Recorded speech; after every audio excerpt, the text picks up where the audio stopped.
Good day, Ma'am Josephine Imadayag. I am David Emanchikala from DSAT 2B, and I am reporting to you the agroforestry practices in a community-based forest management site. The researcher of this research is Leonida A. Bugayong and also Wilfredo M. Carandang. So now, I will discussing to you the MRAD format. So, introduction, the Philippines has around 30 million hectares of land with 50% classified as forest land, though only 5.4 million hectares remain forested. Deforestation driven by logging and slash and burn farming continues at a rate of 100,000 hectares per year. Around 18 to 20 million people live and farm in upland areas, often contributing to forest degradation. So, in the Philippines based, the research stated in the introduction that 30 million hectares of land has 53% classified as the forest land or the forest mga kahoy nato diri sa Pilipinas. Though it only has 5.4 million hectares remain forested. Nagpabilin nga kahoy, nagpabilin nga ani at gyapon atong mga logging mga wood, no, mga kahoy natong nakatanom sa Pilipinas.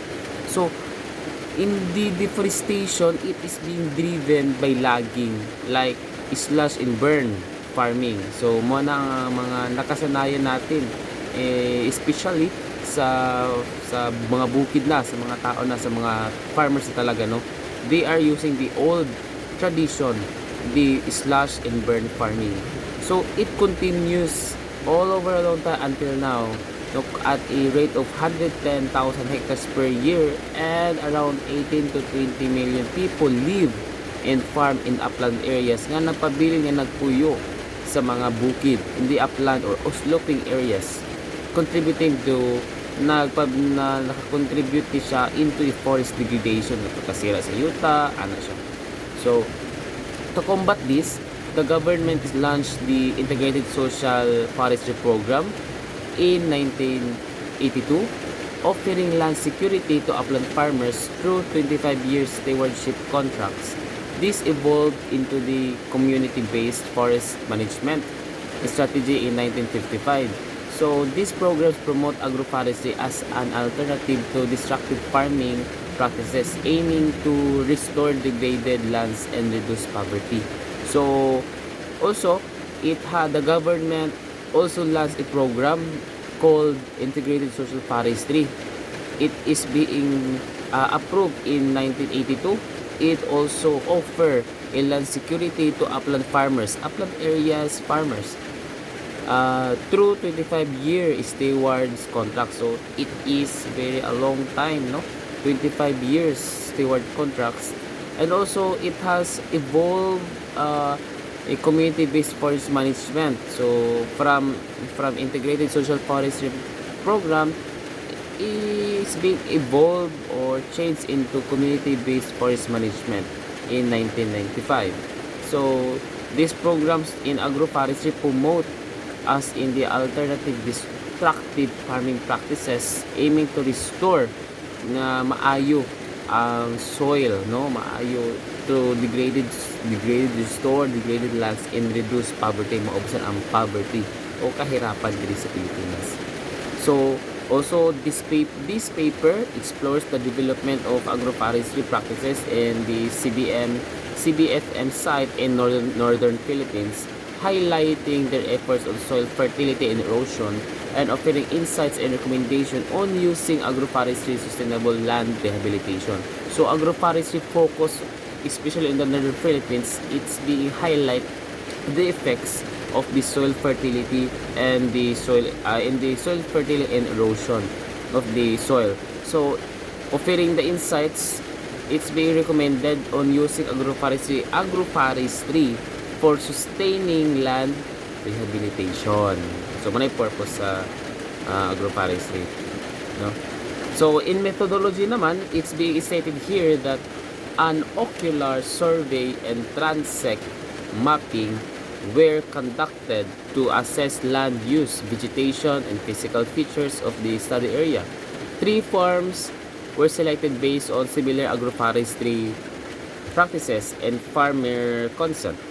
Agroforestry systems were analyzed through farmer interviews, field observation, and reference materials. Soil erosion plots were established on each farm with soil samples collected before planting, May, and after harvest, October. So, May, June, July, August, September, October, it's 6 months duration, in the soil samples, 6 months. Erosion plots were laid to across 3 slope position. It has 3 slope position. The farm forest, the upper, and grass fallow, the middle, and also the lower is the terrace. So shed per erosion was measured using erosion bars, and soil samples were analyzed using standard methods. So these are the methods that being used. The t-tests were applied to compare soil fertility and erosion across different agroforestry practices. So this is the methodology method that being used on the research in 6 months. 6 months duration of the conducting this research on the site management. So the results and discussion, the study was conducted in Barangay Fernando Santo Tomas, La Union, CBFM, or what we call this a community-based forest management site in northern Luzon. Farmers practice lowland humid tropical subsistence agroforestry, integrating woody perennials like fruit and forest trees. So in the agroforestry, it being cultivated fruit and anything, etc. So it be a combination of agriculture crops and forest crops, with grass fallows in between for soil fertility recovery. Agroforestry systems interact productivity and ecologically. Trees on upper slopes act as watersheds. So that's the purpose of trees, the upper, act as the watersheds, reducing erosion and supporting terrace crops below. To maintain the crop below, is it has the terrace or trees on upper slopes to control the to reduce the erosion and supporting terrace crops. So while income from terrace crops support forest maintenance, over time land use evolved from slash and burn to more stable agroforestry. So as I talked earlier, that the traditional in the farming practices, farmers practices, is the slash and burn practices, in agroforestry, influenced by the socio-economic needs and technical support from government programs. So now, the soil fertility test showed generally acceptable results. Though nitrogen levels were low after harvest, organic matter and cation exchange capacity (CEC) increased, nagtaas siya, while available phosphorus and potassium declined slightly.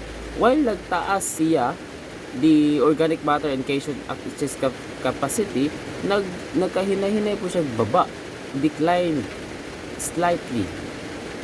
The soil pH remained moderately acidic. So the soil pH of the Philippines, especially here in the Bunawan, in the Agusan del Sur, the soil pH is very moderate, acidic. It's because it is a clay soil, acidic soil, not in the alkalinity soil.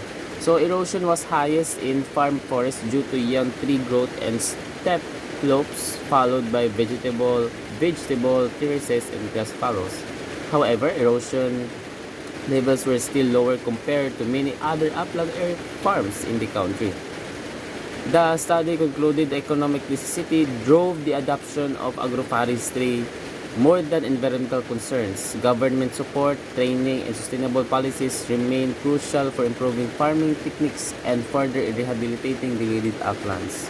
So, the study concluded that the economic necessity drive the adoption of agroforestry system agroforestry more than environmental concern, no? The agroforestry focus on the environment around us, especially to the sloping areas, to the upland areas, ganon. So the government also support trainings, seminars to sustain the policies remain crucial for improving farming techniques to elevate the farming techniques, especially here in Agusan del Sur, the province of Agusan, by Dr. John Vigoloran, what we call this, he proposed the soil laboratory in the province, to focus the result, the soil, on how we elevate the agriculture system in the Agusan. So reference EPA format, EPA format, no, Bugayo LA 2002, assessment of an agroforestry system in a community-based forest management site in La Union, Philippines, PhD dissertation, UPLB College Laguna. Gayang E, 1998, The State of the Philippines Uplands, scanning the development context of the national level. History of La Union 2000, Provincial Anniversary Publication of La Union, Philippines. LASCO R, 1992, Fundamental of Agroforestry Syllabus, UPLB College Laguna.